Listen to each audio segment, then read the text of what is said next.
Génesis capítulo 41 al 44. Esta semana he estado con un poquito afectado de salud, pero contento. Hacia adelante vamos. El miércoles me fui, me preparé, me senté en el estudio, puse todo, prendí luces. Estoy listo para salir al aire, ok. Me puse a ver una entrevista que es importante, que me iba a hablar de eso para ver si podemos en algún momento unir a los jóvenes y enseñarles esa entrevista.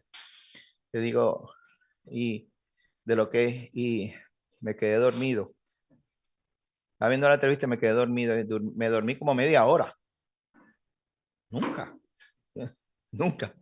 Y cuando me desperté con una fiebre, la garganta parecía que tenía un sapo aquí metido así de grande. Y un dolor y rayos, ¿qué pasó? Y faltaban 10 minutos para salir del programa. Entonces no pude hacerlo, de verdad que me sentía muy, muy, muy, muy mal. Y les pido disculpas a todos los que siempre se conectan. Bueno, la porción se llama Miquets. Hoy yo quiero presentarles dos aspectos importantes dentro de la porción y su relación con Yeshua. Anoche hablé acerca de los sueños. En el video que publicamos, hablamos acerca de los sueños y eso es algo importante porque todos nosotros soñamos en algún momento. Hay algunos que dicen, no, yo nunca sueño. En verdad siempre sueña. Y los sueños son relevantes. Los sueños no se puede tomar como que pues, estaba dormido y tuve un sueño o fue la comida que me comí o estas cosas, sino hay una forma de uno poder hablar e interpretar los sueños. Y yo estoy estudiando con un psicólogo muy famoso que tiene una importancia y relevancia dentro del mundo de la psicología, especialmente en referencia a los sueños. Se llama Carl J. Jung, un psicólogo del 1800 a 1900, muy importante. Y una de las cosas que él menciona en psicología es que los sueños son una expresión subconsciente, quiere decir que no estamos conscientes de esa expresión, de un evento que está ocurriendo a nuestro alrededor. Sea que esté ocurriendo o sea que nosotros tenemos una actitud que pudiera provocar que algo sucediera. Y él tiene un ejemplo bien importante. Una persona tuvo un sueño, no recuerdo exactamente el sueño que tuvo, pero era un sueño donde la persona se sentía que estaba tomando riesgos en su vida y, y era como que él caminaba en una montaña, en el borde de una montaña y parecía que se fuera a caer o no, y a veces se caía. Y el psicólogo, John, le dijo, mira, la próxima vez que vayas a esquiar, llévate a alguien. Y él dice, pero es que yo soy un buen esquiador, yo no tengo problema con eso. No, nunca vayas a esquiar solo, le dice sí.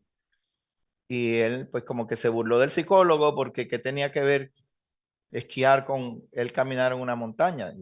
Pero obviamente se ve claro que tiene mucho que ver, ¿no? Pero resulta que él se fue a esquiar solo.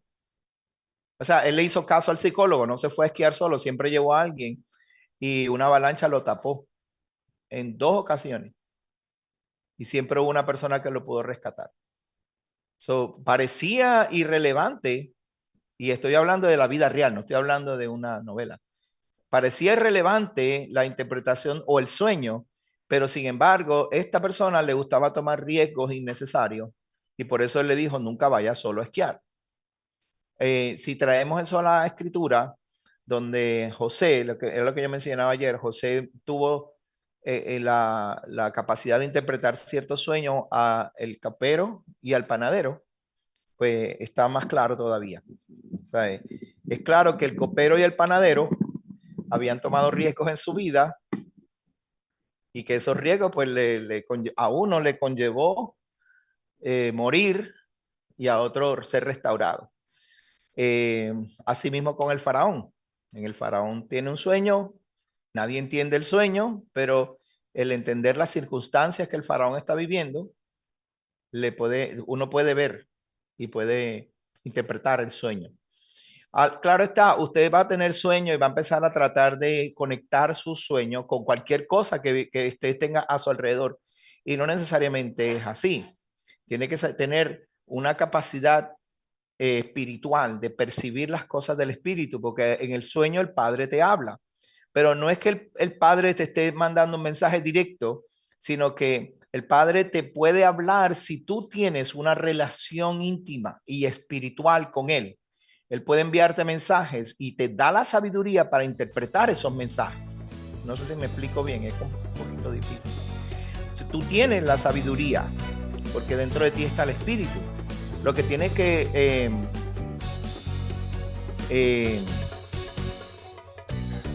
hacer que tu relación íntima con el Eterno sea profunda, sea algo en que tú pases tiempo con Él, que tú hables con Él, que Él te llene de su sabiduría, que tú veas cuáles son los principios del Eterno.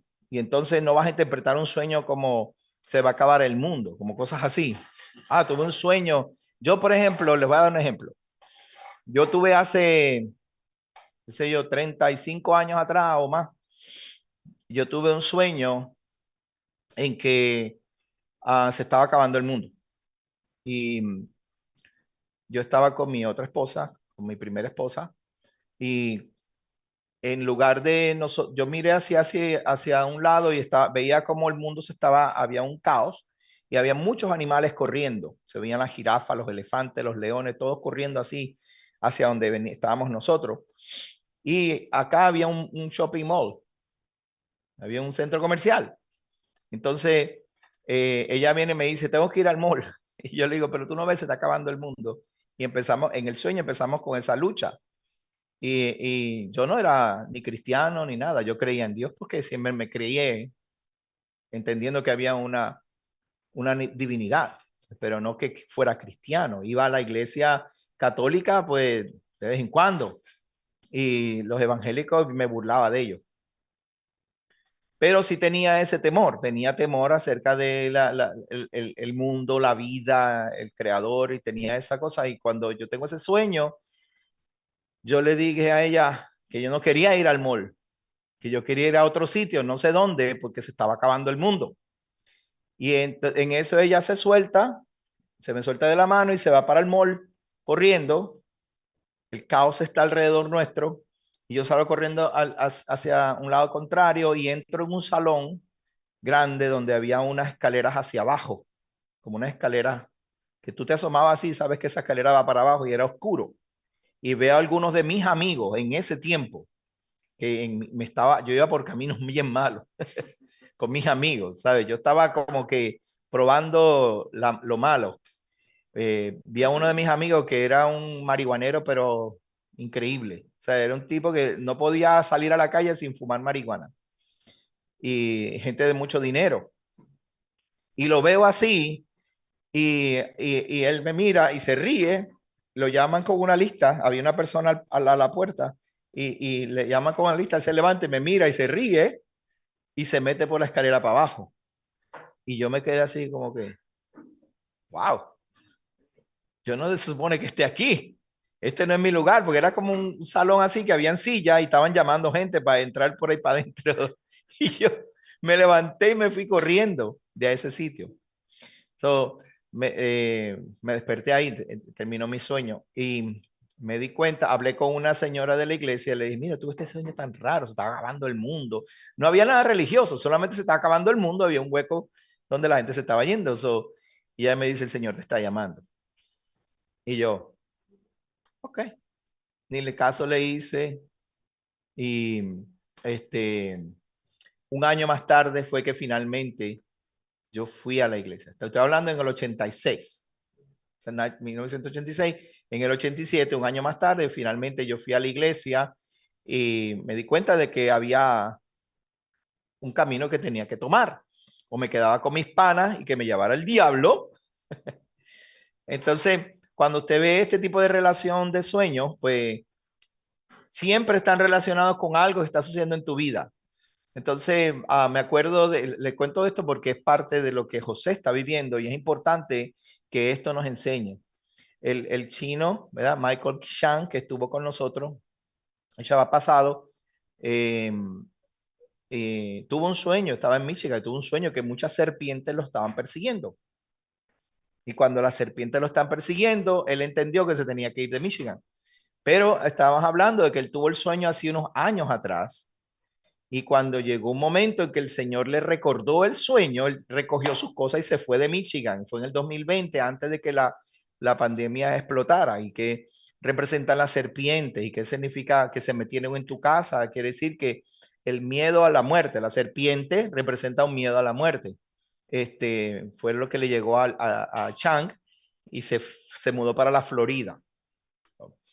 Eh, Tuve otro sueño más adelante, hace algunos eh, 12 años, más o menos 12 años.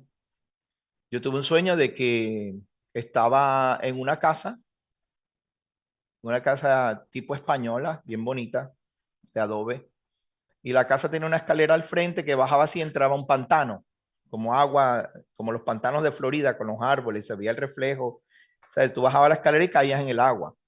Pero cuando salí al balcón y miré el pantano y miré hacia mi derecha, estaba al fondo la ciudad de Jerusalén alumbrada, hermosa, en oro, así, hermoso, allá al fondo. Se veía el reflejo en el agua de la ciudad. Y cuando yo miro y digo, wow, yo tengo que ir para allá. Esa es la ciudad donde yo quiero ir, allá donde tengo, pero hay un pantano. Y en el pantano, en la Florida, hay cocodrilos, o sea, hay caimanes, ¿no? Gators, no, no puedo entrar ahí. Pero con todo y con eso miraba la ciudad, no sabía si tirarme al agua o no. Y yo dije, no, yo tengo que ir a esa ciudad. Y me tiré al agua y empecé a correr por encima del agua, así encima del agua, literalmente. Y yo sabía que estaba encima del agua porque los cocodrilos, los gators, los caimanes empezaron a perseguirme. Yo miro para atrás y veo el gator detrás de mí mientras yo caminaba y estaba dentro del agua, yo estaba encima y me desperté. So, en la iglesia donde yo estaba, en ese tiempo, yo le dije a la pastora, mire, tuve este sueño, ¿qué usted cree que significa? Ay, yo no sé, yo voy a orar, me dijo así. Pero obviamente, pues ya yo me di cuenta de que tenía que, había un llamado, había algo dentro de mí que me estaba diciendo, vamos a Jerusalén, vamos a Israel, es tiempo de hacer los cambios, pero tengo miedo porque hay gators y hasta el día de hoy nos persiguen. Los gators todavía estamos corriendo encima del agua. So, todo esto es para que aprendamos. Todos nosotros tenemos que aprender a analizar los sueños, pero analícelo no desde el punto de la perspectiva humana, como nosotros lo veríamos. Esto es que el Señor quiere que yo haga este negocio, que no haga este negocio, sino veámoslo desde el punto de vista en relación a la sabiduría que Jehová nos está dando para realizar nuestra vida, tu vida, mi vida. Los sueños siempre, siempre son relativos a nuestra vida, a nosotros. ¿Ok? A veces uno tiene sueños con otra persona, ¿verdad? Entonces uno piensa que es que el mensaje es para esa otra persona. Y probablemente el Padre, si te quiere usar como profeta, te va a dar un sueño para otra persona, pero siempre empieza por uno. ¿Ok? Fíjese los sueños y las profecías de Jeremías, Ezequiel, Esdras, Nehemías, todos ellos, todos los profetas bíblicos, siempre el Señor les habló en sueños y en visiones y era acerca de ellos. Y ellos se veían en una condición y ellos como representantes del pueblo tenían que enviar el mensaje, muchachos, estamos mal. ¿Entendió? ¿Me expliqué bien? Estamos. No, oh, si te dice el Señor, estás mal, hijo del diablo. No, estamos. Todos somos parte de la misma comunidad. Entonces tenemos que tener eso bien claro. ¿Ok? ¿Algo acerca de los sueños que quieran comentar o preguntar? Bueno, comentar rápido en un minuto y medio. Se me hace que cuando hablas de Daniel, también estuve meditando esta mañana acerca de toda esta celebración, ¿no? Hanukkah. Y pues de una manera que uno muchas veces no lo ve, es que esos sueños cuando, o sus escritos, cuando dice que llegarán tiempos que cambiarán, habrá una persona que va a cambiar los tiempos Ajá, y y todo la eso. ley, Entonces, o sí. sea, todo eso es profecía precisamente de Daniel Ujú. en 8:8. Ajá, 8:14, 8:15, sí, donde él dice ahí, o el Señor nos muestra a través de sus escritos, sí. de que precisamente este Antíocos iba a cambiar todo esto y Ajá. para precisamente eh, ir en contra de lo que está ahí Ujú. escrito. Fíjese la profecía de Daniel. La profecía claramente habla acerca de los cambios de la ley, pero no por el Eterno, sino por dónde vivía Daniel en ese momento. Vamos a analizar de lo que les enseñé ahora. ¿Dónde vive Daniel? ¿Cuál es su circunstancia? Vive en Babilonia, ¿cierto? So, estando él, Daniel, en Babilonia, él tiene estos sueños. La dispersión retorna a Israel. Daniel está en Babilonia y él tiene un sueño acerca de los cambios de la ley, acerca de lo que es el sacrificio iba a ser suspendido. El sacrificio por el pecado iba a ser suspendido. No por el Mesías, por el antimesías. ¿Por qué? La provocación del antimesías iba a tener que hacerse de tal manera que salgamos de este sistema porque el templo está siendo, el nombre de Jehová está siendo profanado. ¿Y se cumplió la profecía de Daniel? Sí, al dedillo, con los macabeos. Pero tenemos que entender que las profecías son cíclicas. O sea, no se cumple una sola vez, se vuelve a cumplir otra vez. ¿Cuándo se volvió a cumplir la profecía de Daniel? Con Yeshua. Con Yeshua se cumple la profecía nuevamente. Y entonces vemos que quien destruye el templo son los romanos. Pero ¿por qué se destruye el templo? Porque la presencia de Jehová no estaba ahí. ¿Por qué la presencia de Jehová dejó al templo, salió del templo?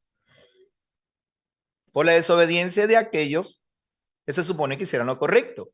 Daniel era un judío y le dice a todo el mundo, muchachos, estamos mal. Entonces, ahora es que ven las circunstancias del sueño, que muchas veces son para él, para uno personal, más veces son para nosotros y la comunidad. ¿Cuáles son las circunstancias que te rodean? Que muchas veces uno lo pone aquí atrás, ah, no, que el Señor bregue con eso. Pero eso siempre te está molestando, siempre te está molestando. Que el Señor bregue con eso, y eso está ahí, ahí. Y un día el Señor viene y te da un sueño, pues tiene que estar eh, elevado en el espíritu, consciente en el espíritu, entender en el espíritu lo que Jehová está haciendo, que tú eres parte de ese plan. Cuando tú oigas, empieza por ti. Dígame. Dándole validez o más validez a los comentarios que usted hizo. Bueno, desde el punto de vista de medicina, el sueño, o sea, el dormir tiene varias etapas.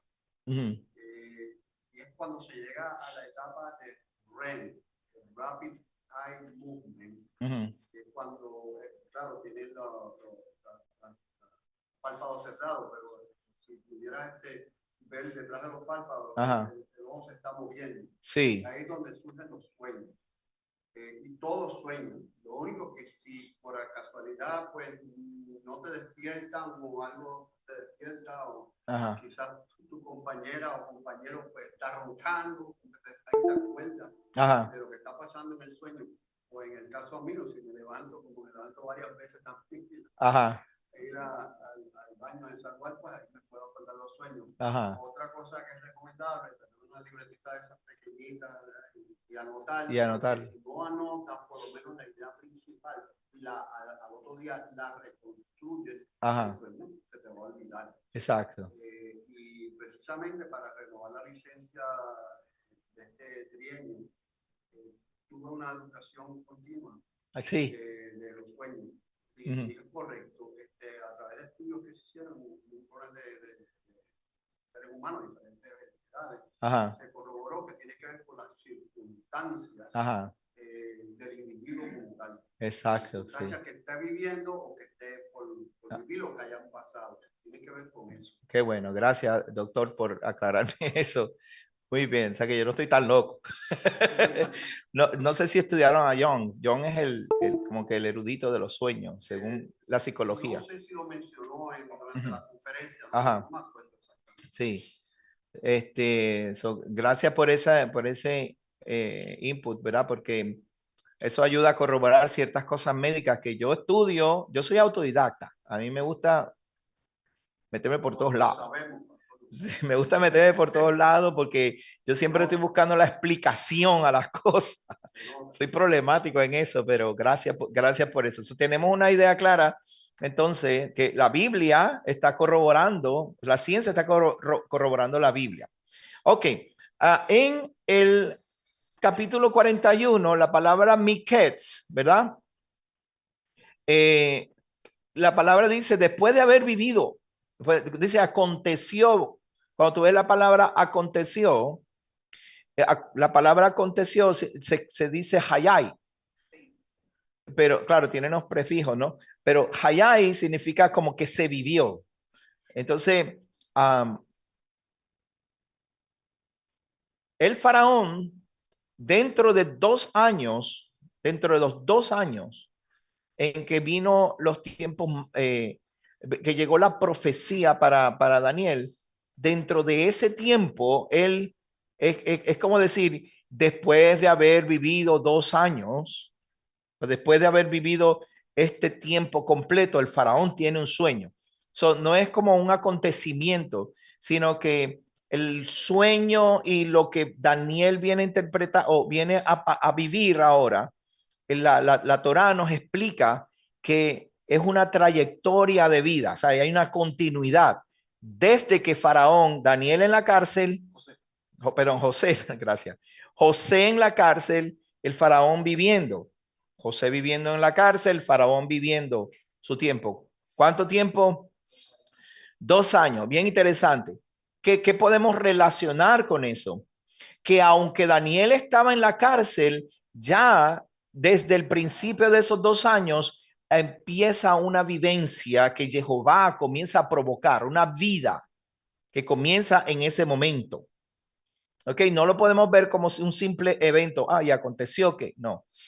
Esto comienza desde allí. Estos 2 años son importantes del faraón y los años de Daniel en la cárcel, de José en la cárcel. Ay, Dios mío.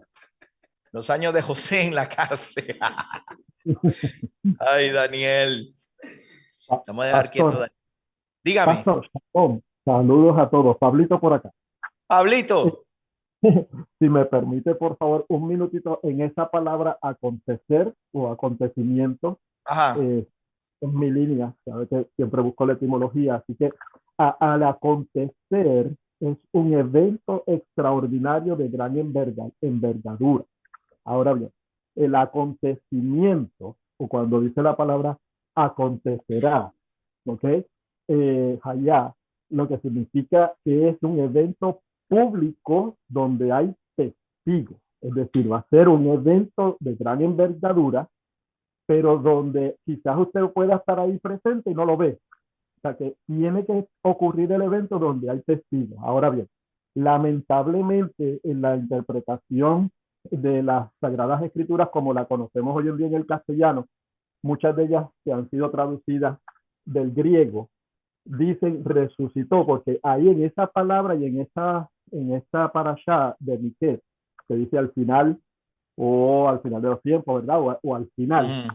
Básicamente lo que nos está trayendo es la comparación de José con quien en el futuro va a ser Yeshua y la profecía de la misión de Yeshua. Por tanto, no podemos decir y resucitó, porque eso implicaría como que Jesús mismo o Yeshua mismo ha hecho el acto. No, en realidad en el hebreo lo que dice es y fue resucitado. Es decir, quien hace la acción o la obra es el Eterno Padre y va a haber un evento de gran envergadura en el que nosotros vamos a ver de manifiesto la mano del Eterno obrando y ahí es cuando se nos va a revelar lo que esperamos, ¿verdad? La segunda venida del Mesías.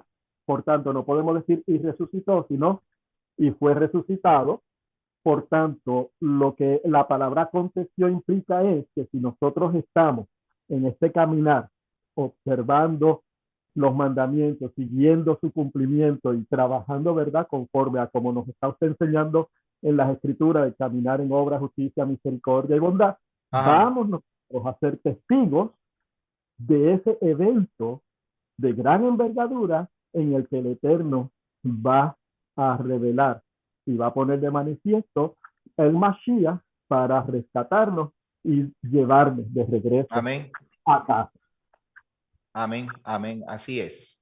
Y más interesante es lo siguiente, miren esto, y eso es lo que quería enseñarles hoy. ¿Ok?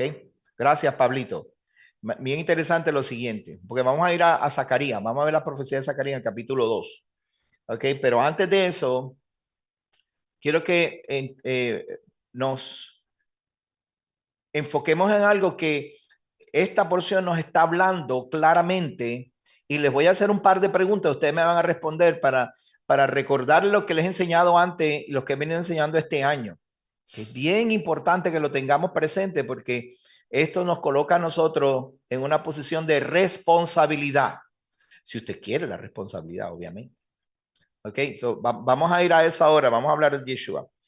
José es el hijo de Jacob y es el hijo de la promesa, ¿cierto? Lo hablamos anteriormente, lo vimos. José es el hijo de la promesa. Isaac es el hijo de la promesa. José es el hijo de la promesa. José tiene la primogenitura. Le fue robada la primogenitura. Le fue quitada la oportunidad por los hombres, pero no por Jehová. ¿Ok? Una de las cosas importantes que tenemos que entender es José en su función de primogénito. Yo enseñé unas cosas aquí que lo vimos a través de la escritura. Su función de primogénito no es ser rey de Israel. Su función de primogénito está ligado íntimamente a las naciones. ¿A quién le corresponde ser rey de Israel? ¿Alguien me puede decir? Yeshua, pero claro, ya mismo vamos a llegar a Yeshua. De acuerdo a la profecía, ¿a quién? A Judá. Judá es el rey. ¿Qué quiere decir? Que ellos Judá contiene en sí mismo la descendencia de Abraham. Descendencia, quiere decir el pacto, lo tiene Judá con todos sus hermanos. Pero la primogenitura no le corresponde a Judá, sino que le corresponde a Efraín, ¿cierto?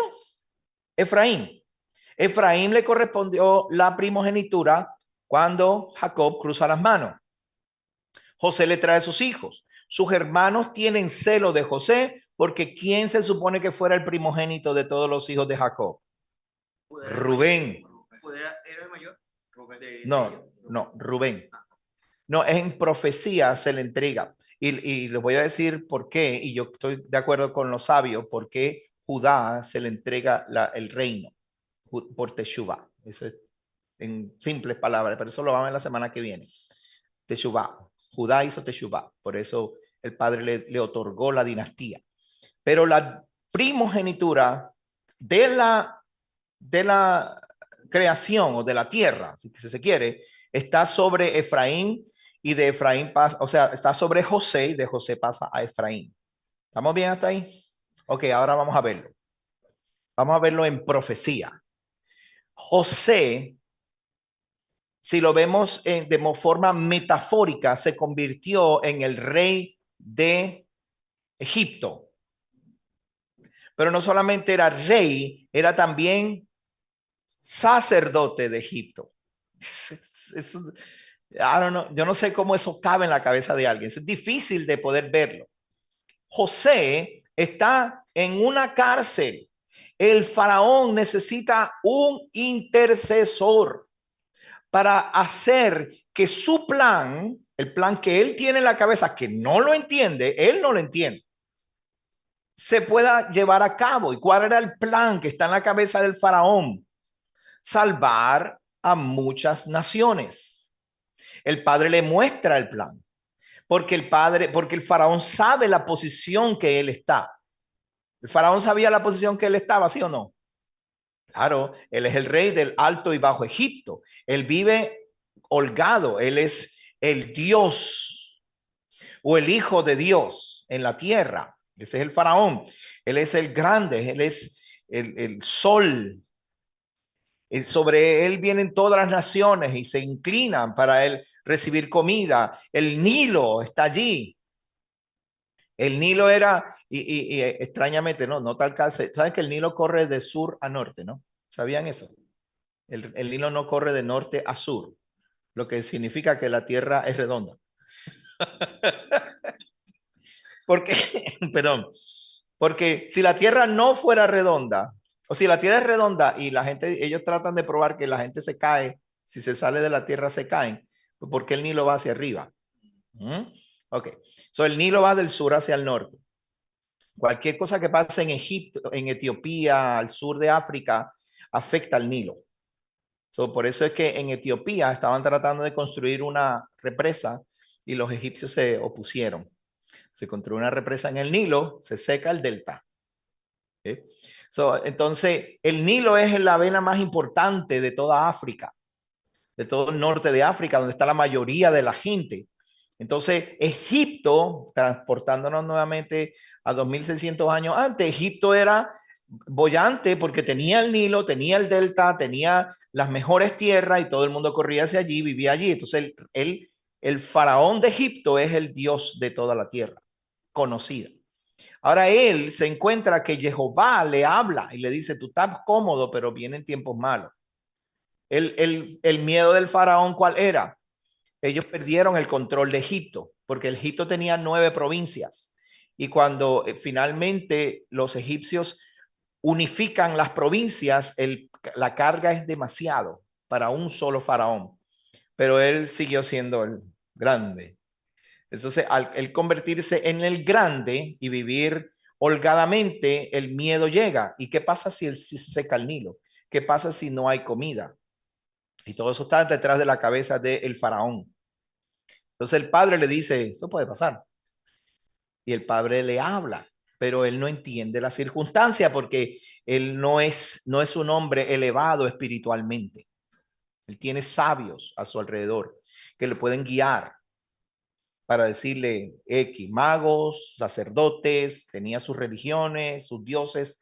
Nadie le pudo revelar lo que Jehová quería hacer, porque todo el mundo quiere caminar en superstición y sensacionalismo. Tuviste un sueño que se acabó el mundo, es que ya prendieron la bomba atómica y ahí Rusia va a tirar el primer cohete. Por cierto, otra nota, si usted tiene un sueño de que se va a acabar el mundo, no le haga caso, porque Jehová dijo, mientras yo tenga pacto con el sol, con la luna, las estaciones no van a parar. Siempre habrá siembra, siempre habrá cementera. No le tengan miedo a los sueños de fin del mundo. Quien decide el fin del mundo, ¿quién es? El Eterno, nadie más. Cuando tenga sueños acerca del fin del mundo, revísese, como yo lo tuve. Yo no estaba en la iglesia, no creía en nada, necesitaba volver al Eterno. ¿De quién era el fin? De moi. Iba por mal camino con todos los panas que yo tenía. El fin de mi mundo. Ahora, Egipto se convierte en el bastión de la salvación, mientras que el enviado del Eterno está en una cárcel, no lo quieren dejar salir. Okay. Ahora, ese hombre que está allí, el Jehová lo viene preparando poco a poco y le viene mostrando su sufrimiento. Y todo su sufrimiento ocurrió solamente con el propósito de ser probado. Porque a ese personaje específicamente era necesario probarlo a ver si cargaba la suficiente capacidad de llevar la promesa. ¿Tiene la capacidad de llevar la promesa? Vamos a decir verdad. ¿Y quién lo prueban? Los hombres. Fue Jehová el que lo probó. El Padre fue el que lo hizo pasar fue la voluntad permisiva de Jehová. Jehová utilizó eso para capacitar a un hombre. ¿Acaso no sabe Jehová cuál es el corazón de José? Dios. Él sabe todo. No necesita probar a nadie. ¿Quiénes son los que necesitan probarnos? Los hombres, los hermanos. Y cuando los hermanos, bueno, eso lo vamos a ver la semana que viene, cuando los hermanos lo probaron, y después él dijo, ay, hermano, no se preocupen, yo los perdono si ya yo entiendo por qué ustedes me probaron. Y era que Jehová quería traer salvación para muchas naciones, no para Egipto, para muchas naciones. Son las palabras de José. ¿Okay? Pero eso es la semana que viene. Entonces ahora José necesita ser probado por los hombres. ¿Qué pasó con Yeshua? ¿Verdad? Isaías 53 dice que fue probado en todo y Jehová le puso sobre él la carga de todo el mundo. ¿No lo dice? Sobre Yeshua, Jehová le puso la carga de todos los hombres. Sobre José, Jehová le puso la salvación de todas las naciones. ¿Quién probó a Yeshua? Los hombres. ¿Qué dice en Isaías 53:1? Lo veremos, pero sin parecer. Azotado y maltratado, herido, golpeado. No hubo parecer en él. Eso no significa que le rompieron la cara. Es que como lo vimos, o como el pueblo de Israel, porque eso Isaías es para Israel. Como Israel lo ve, él dice, no, ese no puede ser Mesías. No parece de nosotros. No se ve como de nosotros. ¿Qué pasó con José? Cuando lo vieron, no lo reconocieron. Fue azotado, perseguido por sus hermanos, en la cárcel, por los mismos egipcios. Y sin embargo, Jehová, José, se mantuvo con la capacidad de cargar la promesa. ¿Qué dijo Yeshua en sus últimos días, en su última noche? En su oración dijo, Padre, si es posible, pasa de mí esta copa, pero si no, ya estoy listo para hacer esto. Ha llegado mi hora. Es mi momento. Yeshua nos muestra en paralelo a José. José está profetizando esto. Ahora vamos a la parte difícil. José, pregunto a ustedes, ¿se convirtió en rey y primogénito de Israel?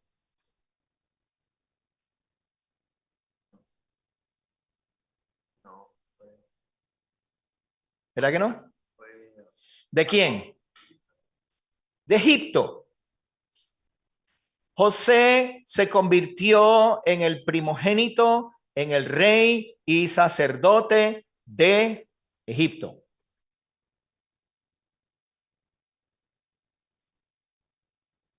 Hay que pensar bastante. José se separó a sí mismo de su familia. De hecho, José dijo estas palabras. Elohim me hizo olvidar la casa de mi padre. ¿Usted sabía eso, verdad? Así se llama el nombre de su primer hijo, Manasés. Jehová me hizo olvidar la casa de mi padre.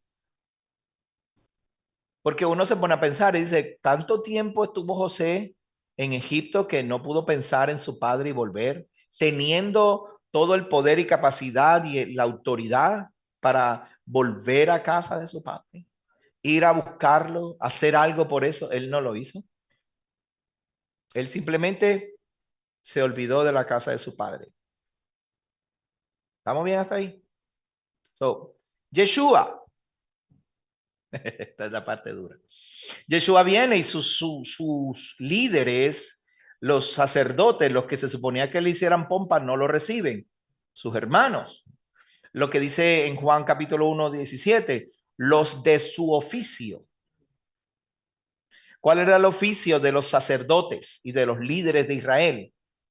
El recibir y proveerle al pueblo la salvación, ¿no? En este caso, en su caso, en ese momento, ¿cuál era la salvación? ¿Cuál era la salvación? ¿Se acuerdan? La comida y la tierra.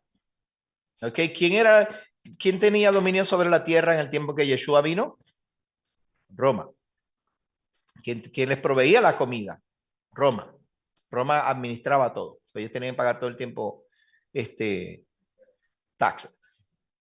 Ahora, Yeshua llega y trae la salvación y dice, vamos a arreglar esto. Y ellos dicen, no, mejor nos quedamos con Roma. No queremos recibirte a ti porque no queremos perder nuestra relación con Roma porque nos pueden matar a todos. ¿Se acuerda que ellos se reunieron y le dijeron, Caifás dijo, pero no es mejor que muera uno por todos que muera todo el pueblo?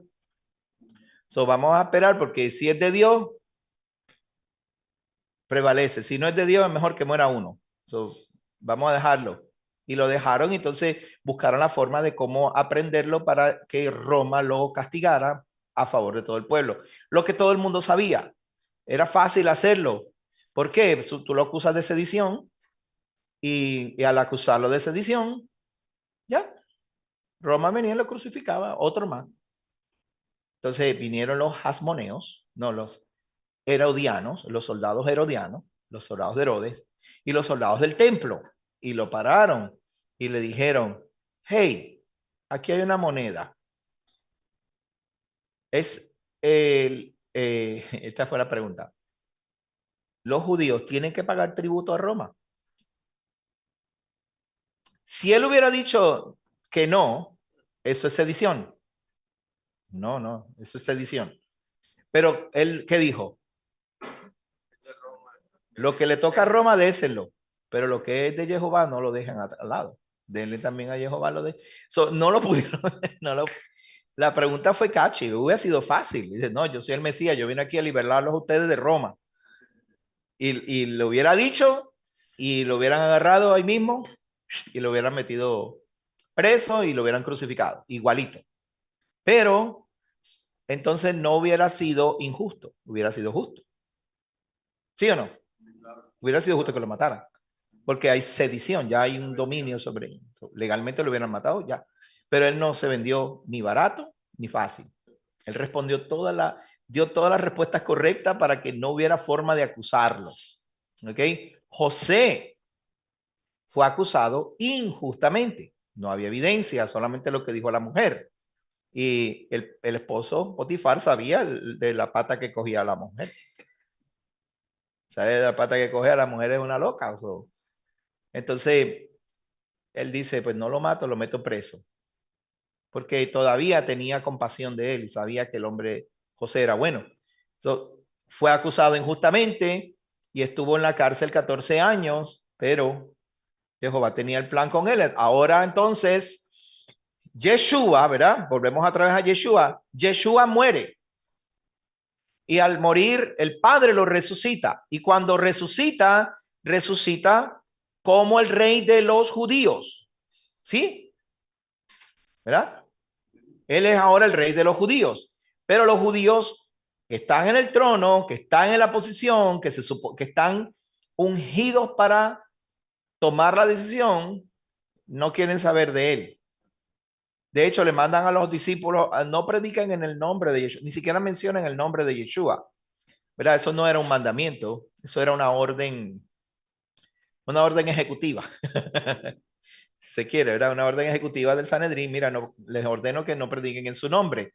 Y Pedro y Andrés, creo que era Pedro y Andrés, si no mal no recuerdo, en el capítulo 6 de Hechos, dicen, no, ustedes quieren hacer todo lo, ustedes pueden decirme todo lo que ustedes quieran, pero yo prefiero obedecer a Dios, a Elohim, antes que a ustedes, al Sanedrín, al Beit Din. De hecho, no había Sanedrín, era Beit Din, se llamaba Beit Din.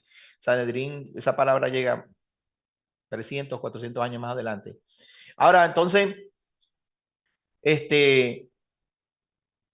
Yeshua resucita, pero los líderes que se suponían que vieron y estuvieron como testigos de su resurrección, dijeran, este fue injusto y fue resucitado, fue sacado de la cárcel, este va a ser nuestro rey y vamos a confiar en que el Eterno nos libre. Así como liberó a los macabeos, nos puede liberar a nosotros. ¿Por qué no?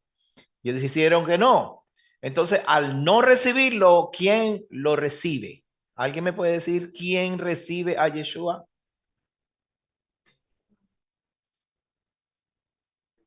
El área que nombraste ahorita no Egipto, sino los griegos, o sea, prácticamente los que no eran judíos. Los que no eran judíos.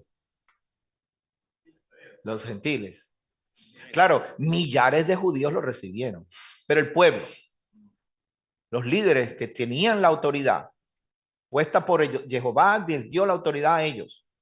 No lo recibieron. ¿Qué pasa? Que cuando no lo reciben, se destruye el templo. Se deshace todo, no hay autoridad. Ya se acabó.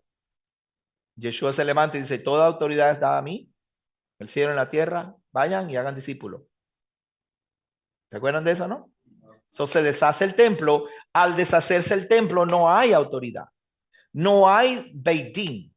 No hay forma de establecer un Beit Din, porque el Beit Din tiene que regir desde el templo, bajo un sacerdocio que no existe, porque no es que no exista, es que no tiene forma de regir, no tiene forma de mandar. Entonces, ¿qué hace entonces Yeshua? Se va a las naciones. José era el primogénito, pero sus hermanos lo empujaron, lo tiraron y ahora no puede regir en casa. Bien, ahora, como José no puede regir en casa, pues sus hermanos lo rechazaron. Entonces ahora se va y Jehová lo levanta entre las naciones con un propósito específico. Levanta a José, ¿a dónde? En Egipto. La metáfora es perfecta. Más perfecta que eso no puede ser. Ah, pero pastor, ¿qué quiere decir entonces? Que entonces los sabios no tienen ninguna autoridad. Lo que quedó fue la religión del judaísmo. ¿Ok? Quedó la religión del judaísmo. ¿Y eso es malo? No, eso no es malo. Gracias a que ellos quedaron con su religión, hoy tenemos la Torá. Porque si no hubieran derramado sangre, sudor y lágrimas, ¿dónde estaríamos nosotros? Seríamos todos romanos. ¿Cierto o no? No me vaya a malinterpretar, a decirme, Pastor Gabriel es antisemita. Al contrario, yo puedo colocar a cada cosa en su lugar y puedo reconocer a dónde está Judá, dónde está todos sus hermanos, y puedo reconocer dónde está la religión de Judá, el ismo. ¿Ok? Eso se llama ismo, eso es la identidad que no comenzó allí, por cierto. Comenzó con Esdras y con Nehemías cuando regresaron de la dispersión. Ahí comenzó la religión del judaísmo. Dígame, hermano. Miguel, dígame.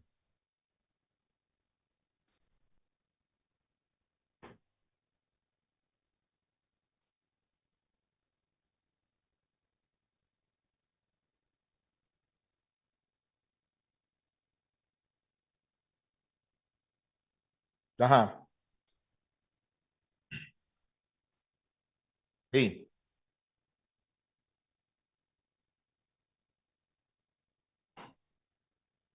Ajá. Se llama preservación de muchas naciones. Es verdad que el catolicismo ha derramado mucha sangre. Es cierto. Pero la preservación. Imagínense si el templo no hubiera sido destruido, los judíos hubieran preservado lo suyo y Yeshua lo hubieran metido en una gaveta junto con las piedras del altar que fue profanado. Y lo hubieran metido en una gaveta. Ah, sí, no, Yeshua, claro. Entonces después hubieran tenido a Bar Kokhba y hubieran tenido a Akiva y sus nuevos líderes. 100 años más tarde, el judaísmo hubiera seguido. Yeshua se hubiera quedado como otro profeta más, como otro rabino más, que un día vino, y no tendríamos las naciones la oportunidad de entender la promesa de Abraham. ¿Ok? Porque lo que entendemos con el judaísmo es el pacto de Israel. El judaísmo nos enseña el pacto de Israel, pero Yeshua nos enseña la promesa de Abraham, que van juntas, con la excepción de que el judaísmo lo encierra dentro de sí mismo. Somos nosotros, nuestra identidad, nuestra sangre y nuestros ancestros. Pero Abraham dice no, y yo les enseñé esto hace varias semanas atrás. Una cosa es los hijos de Abraham, padres de muchas naciones, y otra cosa son la descendencia de Abraham. Son dos cosas diferentes. Yo te haré padre. Génesis capítulo 17, ustedes lo saben, se lo he enseñado anteriormente. Génesis 17 lo dice claramente. yo te haré padre de muchas naciones y le daré a tu descendencia la tierra. No sé si me explico con eso. Si el catolicismo que es Roma, es la misma identidad de Egipto. Roma en su tiempo era el imperio. Duró 380 años más y entonces se autodestruyó Roma. ¿Pero por qué se autodestruyó Roma? Porque entonces los judíos hubieran muerto todos y Roma se hubiera quedado. Entonces nos hubiéramos convertido en una religión sincrética, subjetiva, lo que hoy en día es el cristianismo, ¿no? El cristianismo es eso. Y los cristianos, discúlpeme, pero es la verdad, mano. ¿Sabe con cuántos cristianos yo hablo? Líderes, maestros, doctores, que me siento a conversar y yo empiezo, sí, pero usted sabe que el cristianismo es así. Uno cree, siente y eso es lo que sigue. Pero la Biblia no es así. La Biblia es directa, concreta y objetiva. Y ellos me dicen, sí, es verdad, sí, tienes razón, nosotros vivimos así, de esa manera. Lo admiten, en la cara tuya te lo dicen y dicen, ¿qué vas a hacer acerca de eso? Bueno, pero tú sabes que uno siempre quisiera hacerlo todo, pero no se puede. Así me lo han dicho, me lo dice la cara, yo, ¿qué? Es tu Pastor, decisión.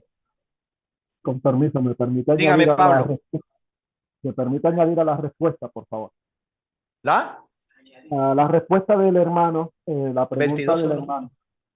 hermano.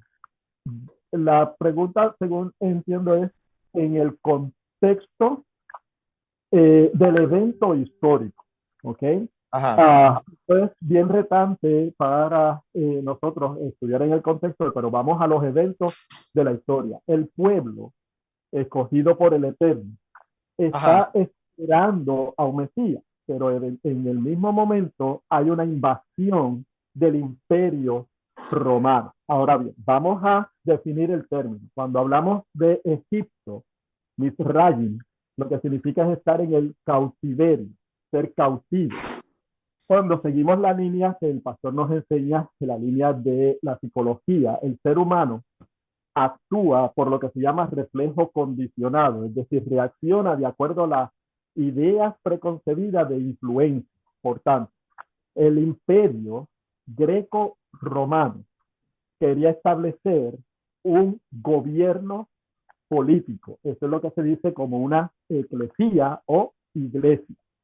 Bien, entonces, cuando vamos a las Sagradas Escrituras, las escrituras según nos llegan a nosotros, son básicamente interpretaciones en diferentes lenguas o idiomas para el entendimiento del oyente. Así que nosotros Ajá. acá estamos en el castellano, pero viene de Grecia y Grecia está sujeto a un principio que es la filosofía, donde el centro del universo es el hombre y es la forma de pensar del hombre.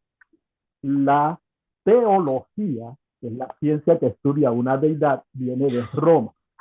Entonces, ellos quisieron manipular esa oportunidad donde el pueblo está esperando a un Mesías y de ahí nace lo que se llama la religión. Y bueno, cuando hablamos de la palabra católico o catolicismo, que es la pregunta que nos hace el hermano, estamos hablando de que la palabra católico significa universal.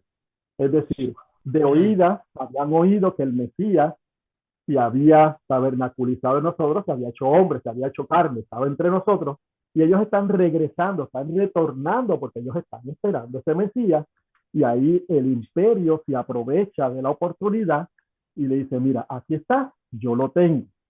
Entonces comienza ese sincretismo, comienza toda esta forma de manipular al pueblo para establecer su reino. Esa es la intención, o sea, respondiendo Ajá. directamente, categóricamente a la pregunta del hermano, la intención del imperio greco-romano fue establecer un gobierno político, que es lo que conocemos hoy como una eclesía o iglesia, que fue traducida a una religión cuya fundación está en el catolicismo, porque son los que vienen regresando a casa están en el exilio. Por tanto, ¿qué significa eso ahora con nosotros?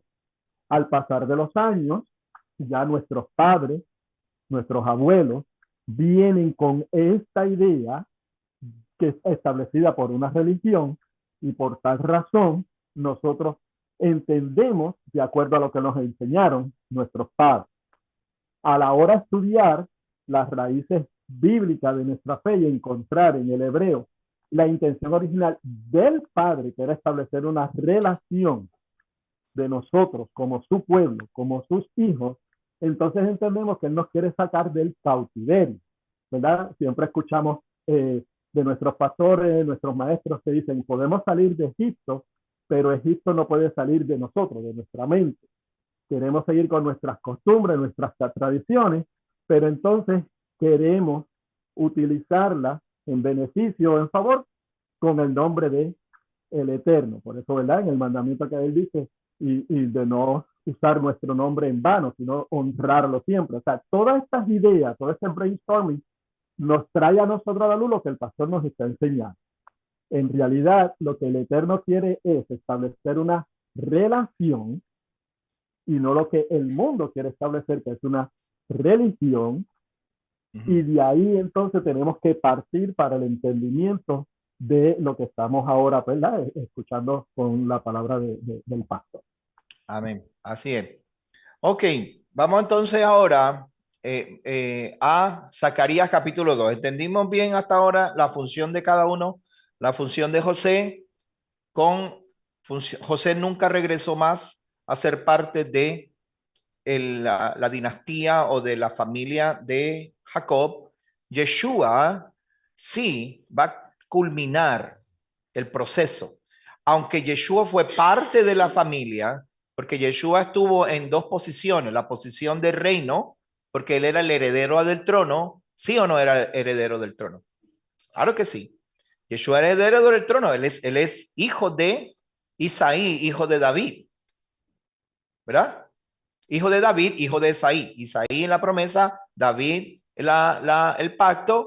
David entonces tiene la dinastía. Yeshua viene como rey a través del linaje de David, pero como sacerdote a través de la misión, la promesa. ¿Verdad? So Yeshua trabaja como sacerdote de acuerdo a la promesa de Abraham, pero trabaja como rey de acuerdo a la dinastía de David. Ok, so la promesa lo conecta a las naciones, la dinastía lo conecta a la tierra.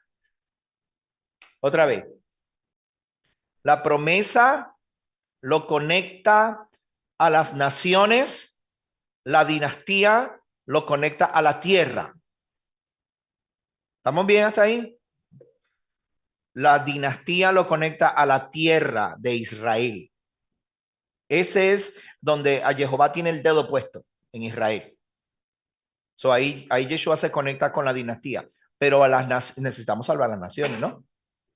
So para salvar a las naciones necesitamos conectarlo. ¿Y cómo lo conectamos? Padre Abraham, padre de muchas naciones, a tu descendencia daré la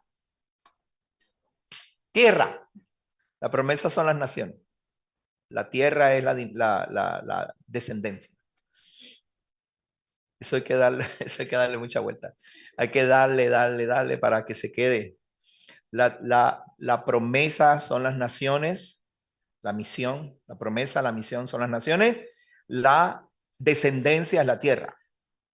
So Yeshua se conecta a la tierra por medio de, a la tierra, por medio de, ¿cómo se?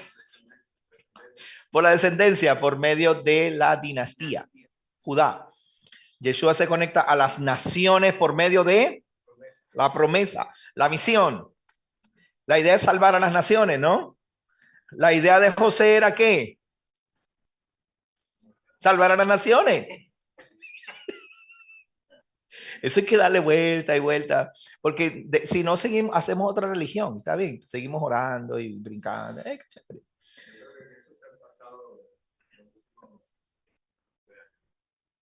¿En eso sé qué?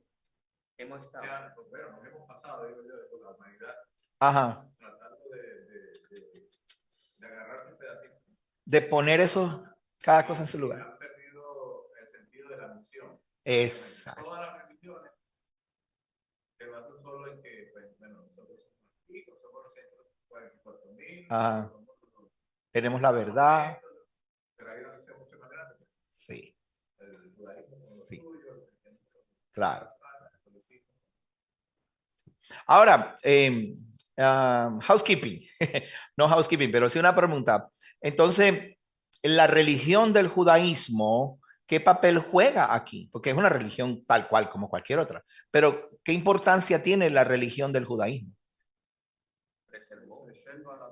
Preserva la Torá, nos trajo el mensaje. El judaísmo nos trajo el mensaje. Y también nos lleva a la dinastía. Claro, la dinastía. Pero estamos hablando de la religión como tal, la religión organizada como tal. ¿Ok? La religión organizada del judaísmo nos trae el mensaje, que ellos mismos no lo captan. ¿Pero por qué no lo captan? Porque es una religión. Hay un velo, exacto, y es una religión. Porque eso no fue lo que predicaron los apóstoles. No. Los apóstoles estaban, tú sabes, el evangelio en realidad para los gentiles. Está Pablo, que también creo que mira, los gentiles también tienen que entrar al reino. Exacto. No quieren a los gentiles. Es pecado con ellos, no pueden entrar a esta casa, pero el plan y la misión es para todo. Es para todo el mundo. Ahora, una pregunta, ¿por qué los judíos no querían a los gentiles? ¿Cuál fue el problema? ¿Por qué no los querían? Rápido, eso es fácil. Macabíos, los macabeos. ¿Por qué?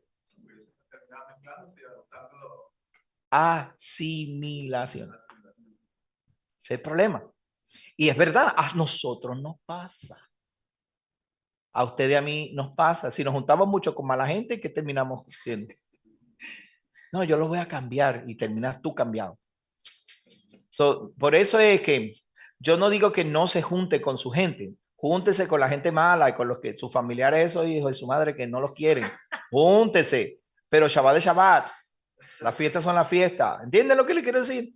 No trate de justificar el dejar una fiesta o el Shabbat porque tiene que estar con la familia. No tiene el resto de la semana, el resto del año para hacer otras cosas. Cuando llega a eso, no se asimile, no juegue con eso. No use la sabiduría personal para las cosas que ya Dios dijo. Lo que ya dijo Dios, eso es, punto. Ya. No, pero ¿qué sé? Tú sabes. No se venda barato porque termina asimilado. Termina viéndolo bien. De acuerdo a su criterio. Por eso los judíos tienen gran sabiduría hasta cierto punto en separarse. Pero se les va la bola cuando se separan tanto que ya no aceptan a nadie. Y ese sincretismo ocurría en el primer siglo. Pablo luchó contra ese sincretismo, pero duro, contra la idolatría. Pablo criticaba la sinagoga por la aceptación del paganismo dentro de la sinagoga. Pablo fue de los más duros. El libro de la doctora, yo le recomendé el libro Laura Friedman, era. Una pregunta histórico. Que no tiene pues mucho, tiene y no tiene que ver. Sí. ¿Entre ellos se podían casar de las mismas tribus? De las tribus no. Entre tribu y tribu no. Sí, ¿no? Te tienes que casar de la misma tribu. Wow. Sí, porque si no, ¿a quién le toca la herencia? El que entra, Josué. ¿Josué? El que entró a la tierra. Caleb. Con el otro. Caleb. Josué y Caleb. Josué y Caleb. Ajá. Entonces dice ahí que uno se enamora de otra tribu, de la otra tribu. Y si no es que no nos permiten, yo no sabía eso. No se puede. Tú te tienes que casar dentro de tu misma tribu. O sea que no con tu familia, pero sí con tu misma tribu. Por el cuestión de la herencia de la tierra. Dime. No es el varón, no es la hija que se tiene que casar en la misma tribu. Porque cuando, por ejemplo, los benjamitas, ellos buscaban mujeres de otro tribu. Ajá. El ejemplo de las hijas de Zelofehad. fue un caso en particular porque las hijas no tienen herencia. Exacto. Ella no se podía casar fuera de la tribu porque si se casaban de la tribu, su padre, su marido iba a obtener la herencia del padre. Exacto. Pero tienes razón. Si el varón se casa fuera de la tribu, mejor la herencia se la aplica.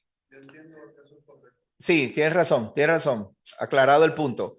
Estaba oyendo el caso de Zelofehad y por eso decía no, que se casen dentro de la tribu, pero es en ese caso en particular porque ellas no tenían hijos varones o no tenían hermanos varones. Entonces, la herencia de su padre pasó a ellas. Si ellas se casan de su tribu con otra tribu, la herencia de su padre de esta tribu pasa a la otra tribu. Pero si tú estás en esta tribu y te busca una mujer de la otra tribu, tú te la traes para tu tribu. Y ella deja de ser de aquella tribu para ser de tu tribu. Y tus hijos se quedan dentro de este mismo círculo. Si es razón. Sí. Pero un hombre, por ejemplo, no podía irse a otra tribu. Porque la herencia de él era aquí. ¿Sí? Rápido empezó a pensar donde hay otros casos más. El Cana, el esposo de... El Cana era eframita, pero era levita. Él se casó con una eframita. ¿Quién era? Hadassah. La mamá de Samuel. Hannah, no Hadassah, Hannah. Sí, Hannah, ella era eframita y él era levita. Se casó con ella ya. Y él tenía otra esposa. Bueno, sí, también los levitas no tienen heredad. Sí. Ajá. Pero no, porque eso, o sea, por eso es que era el mismo concepto.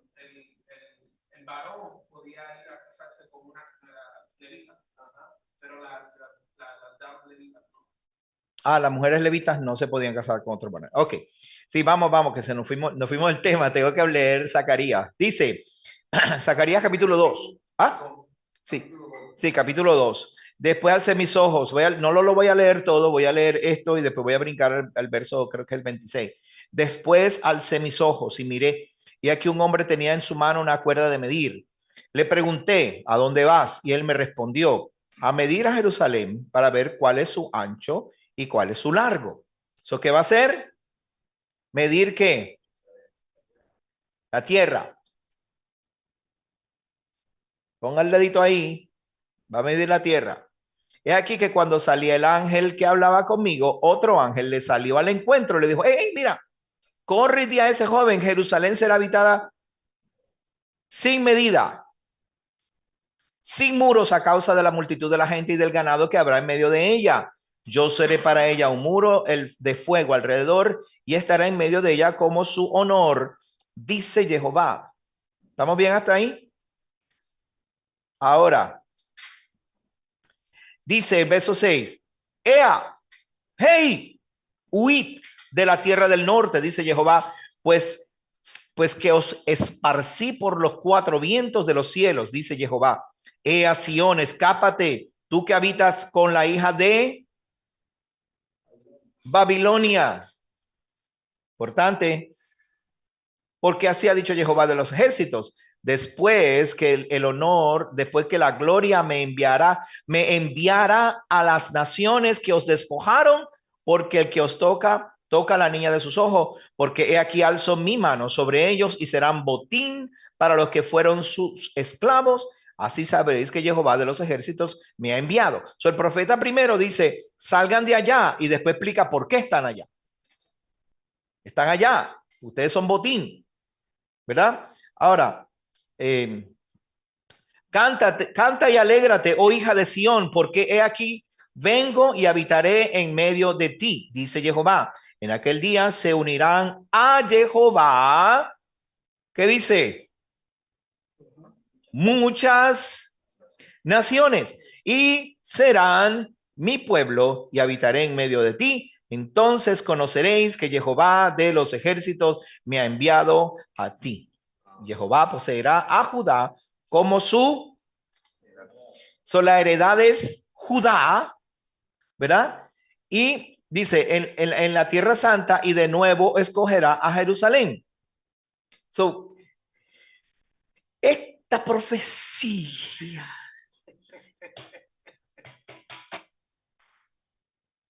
define cada término, cada cosa en su sitio.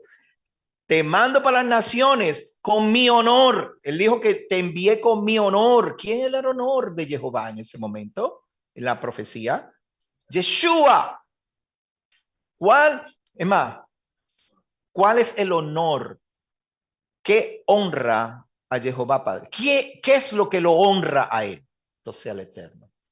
Las oraciones, los Shabbat, la fiesta, los sacrificios, las rodillas dobladas, el ayuno o la misión. La misión. Eso honra su nombre. Pero entonces si yo no guardo el Shabbat, pero hago la misión, bueno, estás honrándolo a medias. Porque sí hace lo que él quiere, pero no reconoce de dónde viene. Aleluya.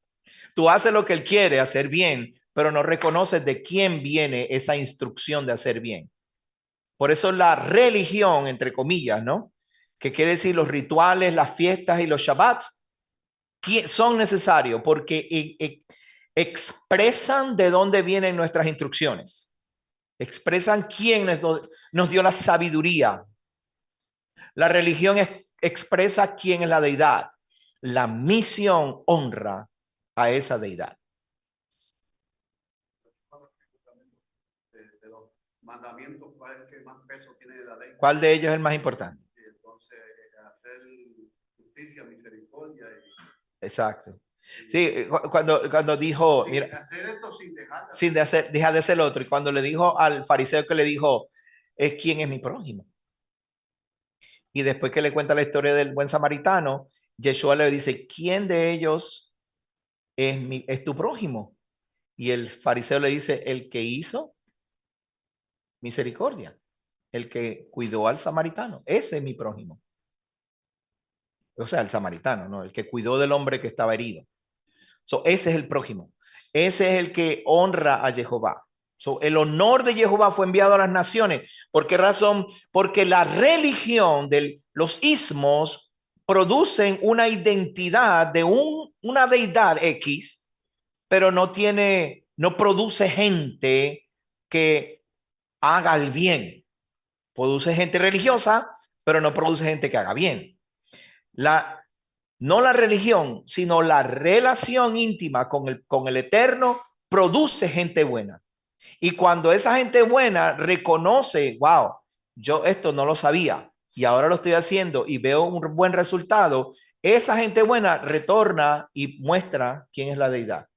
Y entonces ahí vienen los Shabbats, ahí vienen el resto de lo que es la religión, los rituales y todo eso. ¿Estamos bien hasta ahí? Pastor.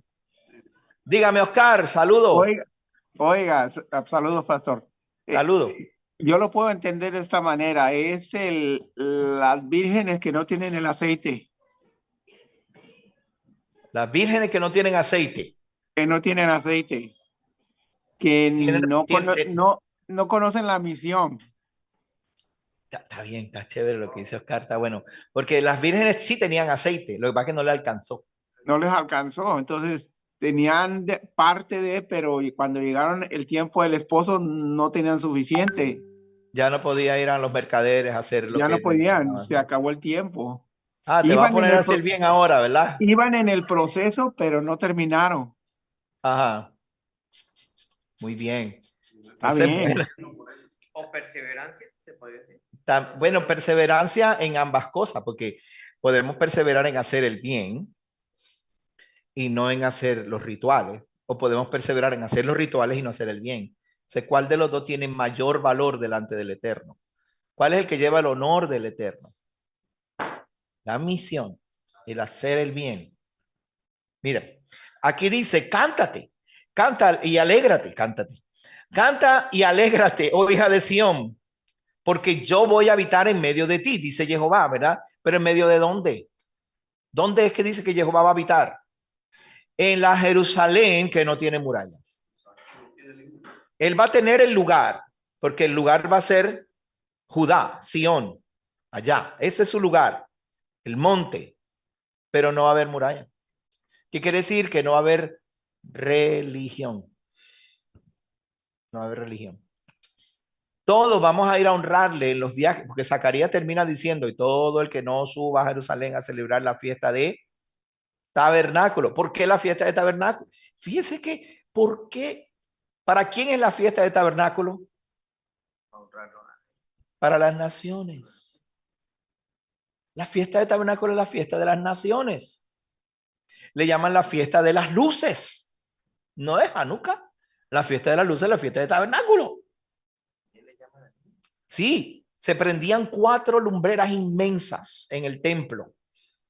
Altísima. Los jóvenes tomaban las ropas del sacerdote que habían sido mudadas y las mujeres hacían mechas con las ropas sacerdotales y los jóvenes subían con 5 galones de aceite. Algo en las torres. Y subían las torres con las mechas y las ponían ahí, derramaban el aceite, prendía eso. Y dice la tradición, según la gente del templo, ¿cómo se llama? El instituto del templo dice que no había un patio en Jerusalén que no fuera alumbrado con esas luces.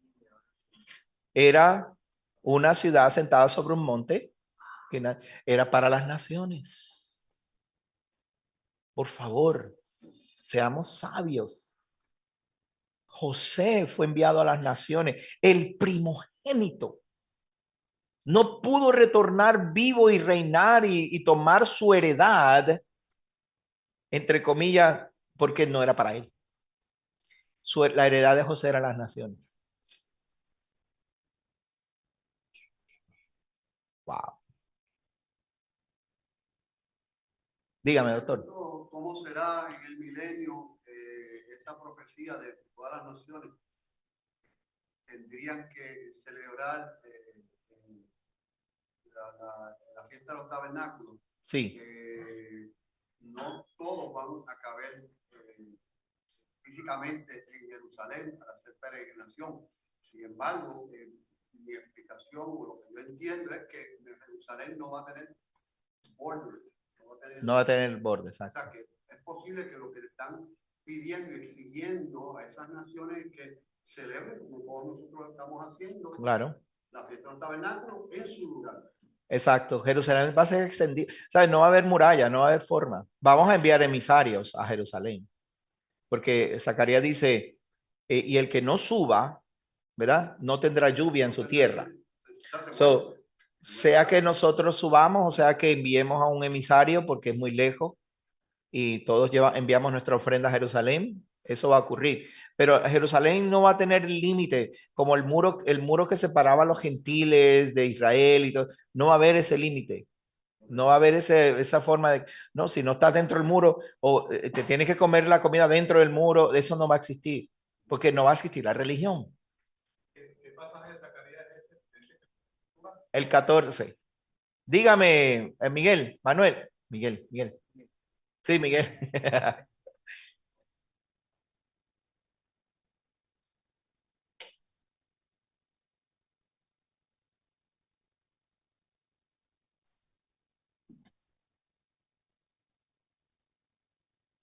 Ajá.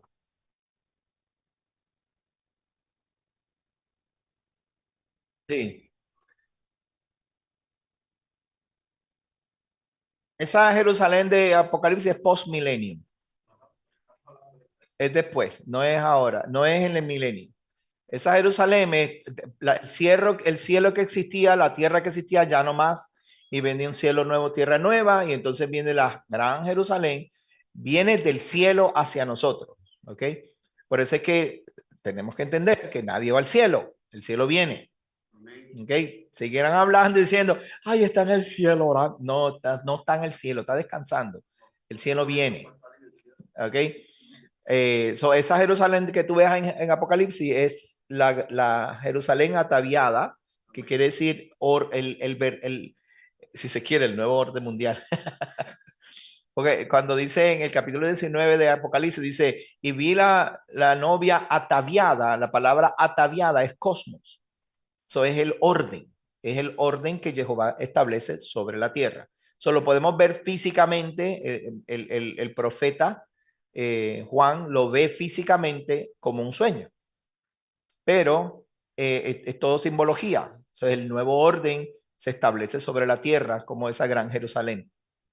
¿Ok? Eso es lo que él quería, pues ve la circunstancia de él, era, yo quiero la nueva Jerusalén, y el padre le dice, sí, no te preocupes, eso va a pasar. Dice también que no va a haber más templo porque el mismo va a ser. No va a haber templo, no va a haber arca, no es necesario un trono, no va a hacer falta. Él será, él mismo será el templo. Milenio, sí, milenio. El tiempo de purificación. Un ciclo de purificación, 1000 años. Muchachos, gracias por estar con nosotros. El Eterno les bendiga, les guarde, por favor. Qué lástima que no lo grabamos. Está grabado aquí. Voy a tener que hacer un programa especial. Qué lástima que no lo grabamos, pero gracias. ¿Quién? Miguel. Ah, pues sí, pásalo para hacer un transcript. Dime, Luis, por último. La última cosa de Zacarías 14, que dice, todos los que queden de los pueblos que hayan subido contra Jerusalén subirán de año en año. Ajá. Ese subirán es Adán. Ajá. También significa ascenderse. Podría ser, como esto es una profecía, digo yo, ¿no? Ajá. Sí, sí. Puede ser que esté hablando de ascender espiritualmente, exacto, como dice el hermano. Bueno, tenemos que ponernos antes de Jerusalén, sí. celebrar tal cosa. Podría ser. Sí, podría ser. Lo que pasa es, y tiene sentido lo que dicen, y hay en la Torá, hay provisión para los que no pueden subir a Jerusalén. Pero la profecía desde un principio, que leímos ahora en el capítulo 2, dice que Jehová establecerá. Dice aquí, verso 12, Jehová poseerá a Judá como su heredad en la tierra santa. El capítulo 2. ¿Ah? Y el 17 de Zacarías 14. Ajá. Acontecerá que sobre aquellas familias de la tierra, ajá, de cualquiera, sigue leyendo, que no suban a Jerusalén. Pues de toda la tierra.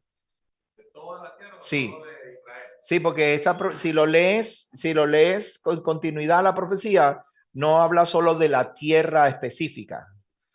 Habla hay momentos en que habla de específico de Israel, ese es el strip de Israel, y habla en momentos de otros lugares fuera de Jerusalén. Exacto, está hablando por eso. A la noche nos amanecemos hablando. Gracias, gente. El Eterno les bendiga, les guarde. Nos vemos. Miguel, envíame eso para hacer un transcript, ¿ok? Gracias. Shalom.